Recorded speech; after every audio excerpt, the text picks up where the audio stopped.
نحمده ونصلي على رسوله الكريم اما بعد۔ محترم حاضرین و ناظرین، ایک بہت ہی اہم اور نیا سلسلہ شروع کرنے جا رہے ہیں۔ مختصر پیغام قرآنی، اس عنوان کے تحت روزانہ ایک سبق انشاءاللہ بیان کیا جایا کرے گا، اور یہ ایک سبق یہ قرآن کریم کی کسی بھی ایک آیت کے تحت ہوگا۔ مختصر پیغام قرآنی کا پہلا سبق آیت کریمہ وَآتَاكُم مِّن كُلِّ مَا سَأَلْتُمُوهُ کے تحت ہے۔ اس آیت کریمہ میں اللہ رب العزت والجلال نے فرمایا ہے کہ اس نے تمہیں ہر وہ چیز عطا کی جو تم نے اس سے مانگی۔ اللہ تعالیٰ اپنے بندوں سے خطاب کرتے ہوئے کہہ رہا ہے کہ اللہ نے تم کو ہر وہ چیز عطا کی جو تم نے اللہ سے مانگی۔ بے شک وہ اللہ ہے۔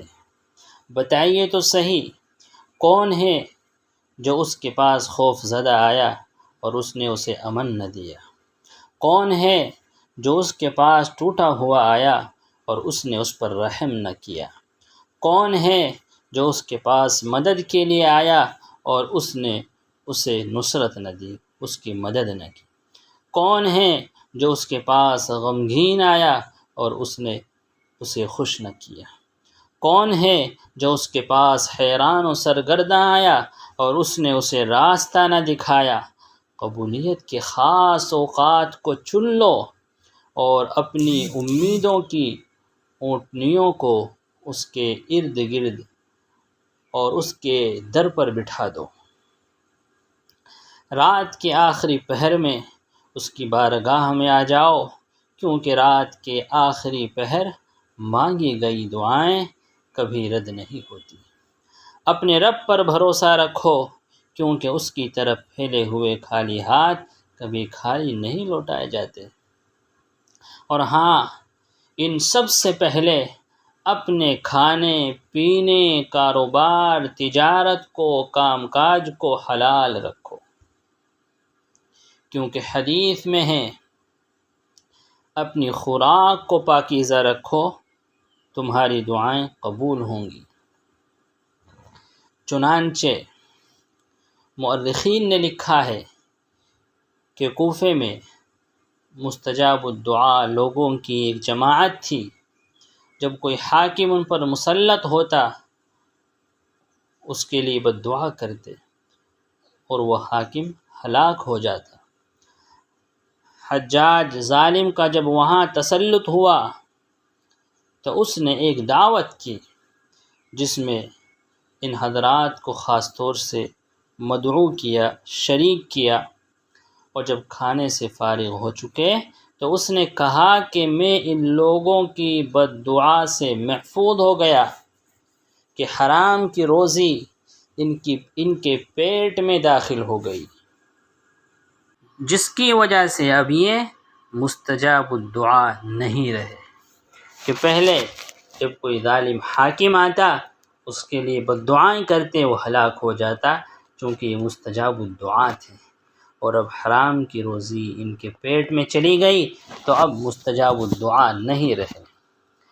اور حدیث شریف میں موجود ہے، حضرت سیدنا ابو ہریرہ رضی اللہ تعالی عنہ سے مروی ہے کہ حضور علیہ الصلاۃ والسلام نے ارشاد فرمایا، بے شک اللہ پاک ہے، پاک ہی قبول کرتا ہے۔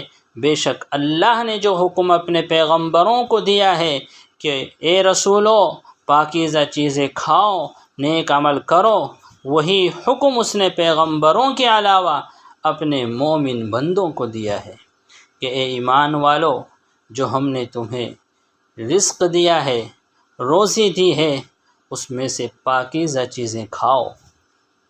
اس کے بعد حضور صلی اللہ علیہ وسلم نے ایسے شخص کا ذکر فرمایا جو لمبے سفر میں ہوں، بال بکھرے ہوئے ہوں، بدن پر غبار لگا ہوا ہو، آسمان کی طرف ہاتھ اٹھا کر یا رب یا رب کہتا ہو، لیکن اس کا کھانا حرام ہو، اس کا پینا حرام ہو، اس کا پہننا حرام ہو، تو ان سب چیزوں کے باوجود اس کی دعا کیسے قبول ہو سکتی ہے؟ آدمی ہر چیز میں اللہ سے مانگے، ہر چیز اللہ سے مانگے، ہر پریشانی میں اللہ کو پکارے، ہر مصیبت میں اللہ کو پکارے، اللہ تمہاری پکار کو ضرور سنے گا، لیکن اپنا کھانا پینا حلال رکھو۔ کوئی چارہ نہیں خدا کے سوا، کوئی سنتا نہیں خدا کے سوا، کوئی راستہ نہیں دعا کے سوا، کوئی حاجت روا نہیں اللہ کے سوا۔